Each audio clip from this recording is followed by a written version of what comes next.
Hello all. இப்போ உங்களோட class 11 or 12 mathematics book open பண்ணிங்கன்னா கண்டிப்பாக vector algebra and matrices and determinants அப்படின்ற ஒரு சாப்டர் கண்டிப்பாக இருக்கும்.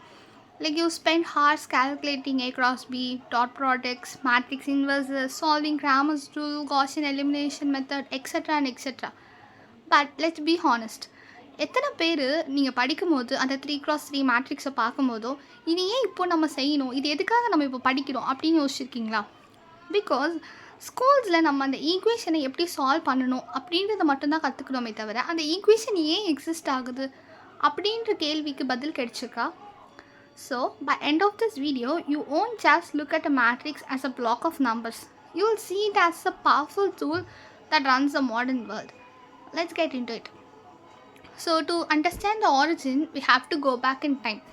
For thousands of years ago mathematics வந்து completely scalar quantities மட்டுமே டிபெண்ட் பண்ணியிருக்கு. Scalar அப்படின்றது என்னென்னா ஜஸ்ட் ஒரு number that tells you how much of something exists. So அவ்வளோதான், அதுக்கு ஒன்லி மெக்னிடியூட் மட்டும்தான் இருக்கும். ஃபார் எக்ஸாம்பிள் நான் சொல்கிறேன், இப்போ ஒரு கார் வந்து 60 km/h மூவ் ஆகுது, R a mass of an object is 5 kg, or else the temperature outside is 30 degrees Celsius. இது எல்லாமே ஸ்கேலர்ஸ் தான். பிகாஸ் இது எல்லாமே பர்ஃபெக்ட்லி ஃபைன் ஃப்ளாட் 2D வேர்ல்டுக்கு ஓகே, பிகாஸ் ஜஸ்ட்டு வேல்யூ மட்டும் நமக்கு கொடுக்குது. But fast forward to world war 2 suddenly warfare change ஆகுது. It was not just tanks moving on flat ground anymore. Fighter jets and bombers were flying high in the sky. Imagine நீங்கள் ஒரு military radar operator இருக்கீங்க அந்த வார் டைமில். Okay, உங்களோட ஸ்க்ரீனில் you spot அந்த enemy aircraft. இப்போ உங்கள் இன்ஸ்ட்ருமெண்ட் வந்து லைக் ஸ்கேலார் வேல்யூவை மட்டும் சொல்லுது. The enemy plane is flying 400 km/h. அப்படின்னா அந்த இன்ஃபர்மேஷன் கம்ப்ளீட்லி யூஸ்லெஸ், கரெக்டாக? பிகாஸ் அதை வச்சு நம்ம என்ன பண்ண போகிறோம்? ஒன்றுமே பண்ண முடியாது. We need few more answers like is it flying toward your base, or is it flying away, or is it climbing higher at an angle, or diving down to drop a bomb? We have so many questions to ask, right? To track an object moving through 3D space, mathematiciansக்கு அப்போ தான் அவங்களுக்கு ஒரு new language தேவை அப்படின்றதே அவங்க யோசிக்கிறாங்க. They need a tool that didn't just measure how much. மேக்னிடியூடை மட்டும் சொல்கிறது அவங்களுக்கு வேண்டாம். But they also answered which way, direction. இப்போது தான் அவங்க ரியலைஸ் பண்ணுறாங்க அவங்களுக்கு மேக்னிடியூட் மட்டும் பத்தாது, ஸ்கேலார் மட்டும் பத்தாது, டைரக்ஷனையும் சொல்கிற ஒன்று வேணும் அப்படின்னு. ஸோ அப்போது வந்து புதுசாக கண்டுபிடிச்சது தான் வெக்டார். நமக்கு இந்த விஷயம் நம்ம ஸ்கூல்லேயே படிச்சிருப்போம். ஸ்கேலாருன்றது ஜஸ்ட் மேக்னிடியூடு, வெக்டார் தான் மேக்னிடியூட் அண்ட் டைரக்ஷன். பட் அது எப்படி வந்துச்சு அப்படின்ற கான்செப்ட் தான் இது. இப்போ வெக்டார் அல்ஜிப்ரா ஃபார்ம் ஆகிடுச்சு. வெக்டார் அல்ஜிப்ரான்றது என்ன? an arrow in specific direction with specific length. இப்போ ஒரு பிளேன் 400 km/h மூவ் ஆகுது along a vector path of 3i cap plus 4j cap plus 5k cap. இந்த மாதிரி டைரக்ஷனோடு சொல்கிறது தான் நமக்கு வெக்டார் அல்ஜிப்ரா. ஸோ இது இருந்துச்சுன்னா என்ன பண்ணலாம், நம்மளால் ஆன்டி ஏர்க்ராஃப்ட் கன்ஸ் வந்து கால்குலேட் பண்ணி எக்ஸாக்டாக அந்த பிளேன் வந்து ஆஃப்டர் 10 செகண்ட்ஸில் எங்கே இருக்கும் அப்படின்ட்டு ஃப்யூச்சரில் நம்ம ப்ரெடிக்ட் பண்ணி அந்த இடத்துல நம்ம ஷூட் பண்ணலாம்.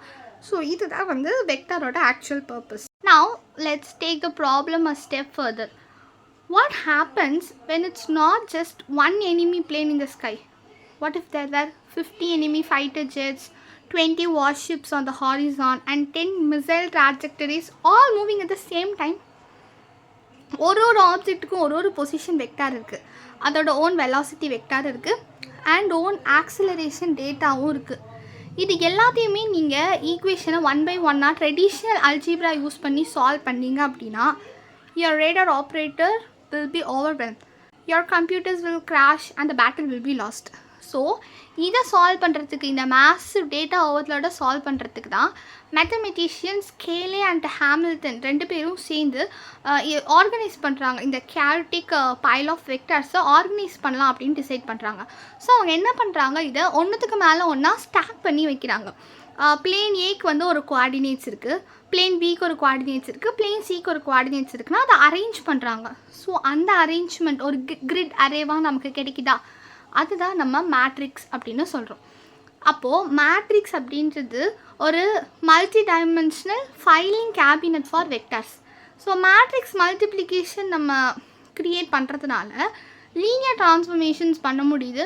So mathematicians could manipulate the data of 100 moving objects simultaneously with just a single unified mathematical operation. So, matrices turned a chaotic real-world spatial physics into a clean, structured system of data management. You might say, World War II எப்பயோ முடிஞ்சிருச்சு. But why should I care about this in 2026? Because அந்த exact same math 1944ல் fighter ஜெட்ஸை track பண்ண use பண்ண அந்த maths தான் இப்போது நீங்கள் விளையாடுற ஹை கிராஃபிக்ஸ் வீடியோ கேம்ஸ் உங்கள் ஃபோனில் பிசியில் விளையாடுற ஹை கிராஃபிக்ஸ் வீடியோ கேம்ஸ்க்கான reason. when you play a 3D game, ஒரு கேம் இன்ஜின் வந்து என்ன பண்ணணும், ரெண்டரை worlds with millions of polygons. உங்கள் கேரக்டர் வந்து டேர்ன் ஆகுது, இல்லை ஒரு லைட் வந்து வாலில் ஹிட் ஆகுது அப்படின்னா எவ்ரி சிங்கிள் பிக்சல் உங்கள் ஸ்க்ரீனில் வர்ற பிக்சல் வந்து பொசிஷன் சேஞ்ச் ஆகிக்கிட்டே இருக்கணும். இன்ஸ்டன்ட்லி 3D ஸ்பேஸ் XYZ அந்த கோஆர்டினேட்ஸில் சேஞ்ச் ஆகிக்கிட்டே இருக்கணும். உங்கள் கம்ப்யூட்டரோடைய கிராஃபிக்ஸ் கார்டு இருக்குல்ல, ஜிபியூ, அது எதுவுமே இல்லை. It's just hyper fast matrix multiplication engine. அதுதான் உங்களோட ஜிபியூவே. ஸோ எவ்ரி டைம் ஒரு கேரக்டர் மூவ் ஆகும் போதும் மில்லியன்ஸ் ஆஃப் 4x4 மேட்ரிசஸ் வந்து மல்டிப்ளைட் ஆகிட்டே இருக்குது ஒவ்வொரு செகண்டுக்கும் to change vectors of the game world visually. Whether it is a SpaceX rocket calculating its landing vectors, or Google Maps finding the shortest route using coordinate matrices, or artificial intelligence networks processing data arrays, everything relies on this single chapter you are studying in your syllabus. This is the beauty of mathematics. When you understand the origin and the application, formulas start making perfect sense. So அப்போ நீங்கள் realise பண்ணிடுவீங்க A cross B cross ப்ராடக்டெல்லாம் just formula மட்டும் கிடையாது. So it is the math use to calculate perpendicular force vector. At Matrix, this is exactly how we train our students. Whether it is mathematics, physics, chemistry, or advanced JEE or NEET preparation, we don't believe in mindless rote memorization. Every chapter you absolute core லாஜிக்லேருந்து break down பண்ணி கம்ப்ளீட்டாக அந்த கான்செப்டை students understand பண்ண வைக்கிறது தான் எங்களோட Moto. When you understand the why, scoring good marks in your class 10 or 12 board exams and cracking competitive entrance tests become completely natural. We focus on micro batches to give every student personalized attention, balancing school board mastery with advanced shortcut techniques for competitive drugs. Before we sign off, உங்களுக்கு ஒரு challenge.